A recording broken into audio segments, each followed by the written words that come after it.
You guys, welcome to episode number 13 of the Derby Premier Live, and to start this episode we have got the game against Crystal Palace away from home at Selhurst Park. At the moment we are in the top 4, but we have got Liverpool and Everton later on in this episode. Obviously Everton not doing too well, but Liverpool literally just behind us, and it could be quite an interesting episode in terms of where we do finish at the end. So there isn't many games left. I think there's only 9, so we're going to be playing 4 in this episode, and then we're going to be doing a really big live episode to finish off the season with Chelsea, Arsenal, City, Stoke and Leicester, I believe it is. So yeah, we'll go up to the Everton game in today's episode, and then we'll finish off those final 5 probably at the weekend or something like that. We'll have to see. So yeah, we're going to go into our first game against Crystal Palace. Hopefully we can get a few points in this episode. If we can stay in that top 4, then that'll be absolutely fantastic going into the last 5 games, especially when we've got teams like City, Arsenal, Chelsea, and Stoke. Stoke are quite good on career mode, and I'm actually going to be trying a 4-4-2 against Crystal Palace, just because we haven't really been scoring that many goals, and obviously when we were in the Championship we did do quite well with it, but we'll have to see how we do, of course. So looking at their team, they've got Kabaye, Fezsher, Townsend, Johnny Williams. I'm not too sure who that Davison up front is. I don't know where Benteke is. Mandanda in goal, Scott Dan and Delaney in the defence, of course, and Sacco on the left-hand side. So not much really does happen in this game, but we get into the 89th minute of the match here. Ball onto the edge of the box. Johan Kabaye with the perfect connection to find the top right-hand corner of the goal in the last minute of the game. Not too sure why Pardew was on the pitch there. If you just slightly slide it back, as you can see on the bench, they do actually have Benteke. So obviously that Davison guy is doing quite well for them. But that strike from Kabaye, ridiculously good. So I just stuck it on all-out attack, hoping that maybe we'd get one more throw of the dice, because he did actually score in like the last second of the 89th. We have got added time left, so we go on one last-ditch attack. Ben Mee here with the shot, hits Mandanda, and then Harry Arter gets the rebound into the back of the net to make it 1-1. Really crucial goal. I'm really glad we managed to nick a point, because if we drop points, then obviously when we do come against Liverpool later on in this episode, there'll be a lot more pressure on us. Now that we have nicked a point, maybe we should have got more.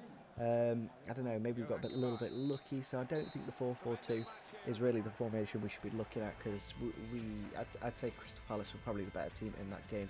As you can see, they did have a little bit more possession and an extra shot on target. So a decent way to start this episode, obviously away from home. Not doing too well, but as you can see by the table, there is only 2 points between us and Liverpool. So when we go into that game, a lot of pressure is still kind of going to be on. So we have got Hull City next, a team we should be able to beat. They are in the relegation zone at the moment, so hopefully we can pick up the 3 points in at least one of these 4 games, and that'll be absolutely fantastic. So we're going to go back to the 4-2-3-1. Rawson's actually going to 76. That's good to see, since we have put him into the first team. He seems to be growing and performing quite nicely. Looking at that Hull City team then, they got a 4-1-4-1.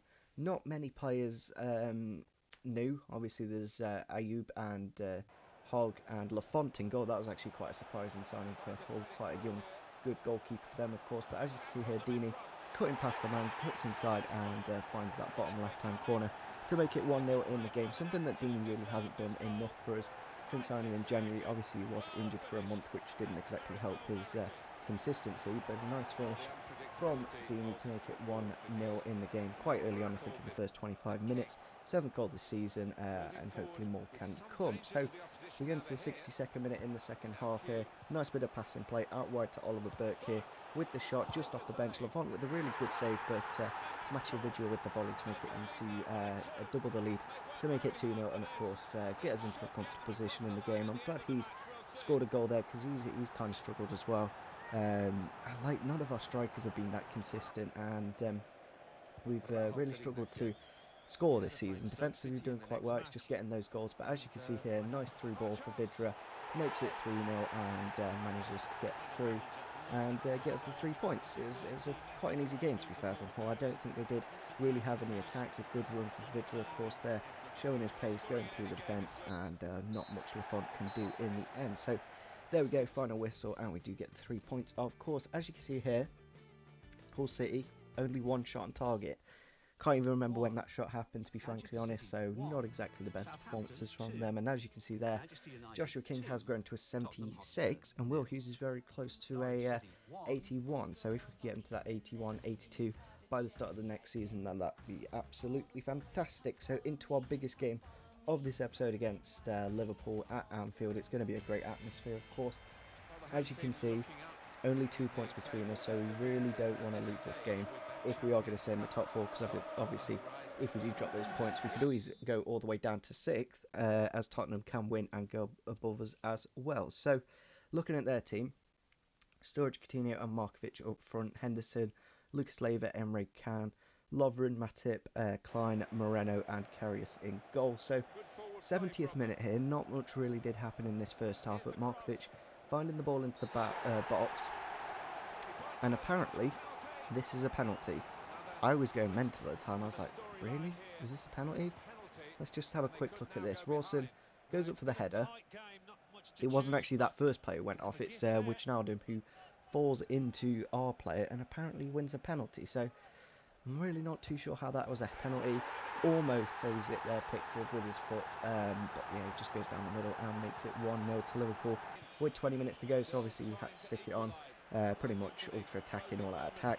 Oliver Burke has really frustrated me this season. If he took that with his right foot, I believe he would have scored, and we would have probably got it 1-1. But instead, from this corner, keeper comes up, and Markovic is clean through to make it 2-0 and to take all the 3 points, of course. So a really frustrating game.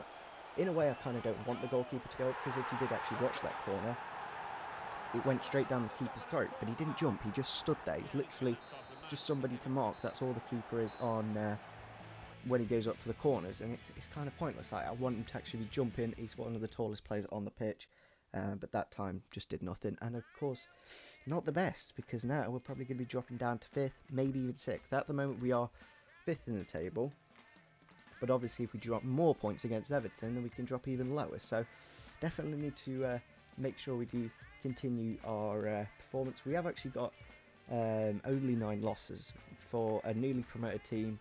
You really can't complain with that. We're playing on Legendary as well. It's not like we're playing on a low difficulty. We are playing on the most difficult and still doing quite well. So we're going to go into our final game against Everton. Hopefully we can end it off with a win, of course, and get us back into that top 4. But they've not got the strongest of teams. They've got Funes Mori, Jagielka, Robles in goal, McCarthy, Besic. I'm not too sure those front two are, Tasharaj and the striker as well. But we go to the 51st minute of the match here.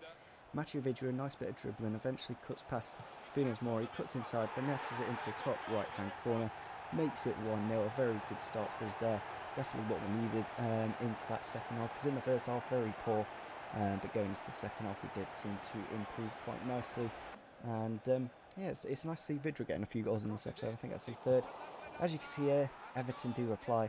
Pickford's like if he just left that, we would have cleared it, but for some reason he thought, you know what, I'm going to punch it out and let that player that you don't even know how to say his name score a goal and make it 1-1, and that is how the game does end. So not the most productive of episodes. We got a win against Hull, a draw against Everton and Crystal Palace, and a loss against Liverpool. So it's going to get even harder in the next episode.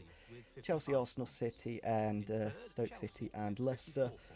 It's going to be a really tough episode, a tough way to end off the season, of course. And if you look, we could drop down very easily to like 9th in the table if we don't win any of those games. So we still need to pick up a few points in that last episode. So make sure you do smash the like button, subscribe if you are new to the channel, and see you soon. Bye.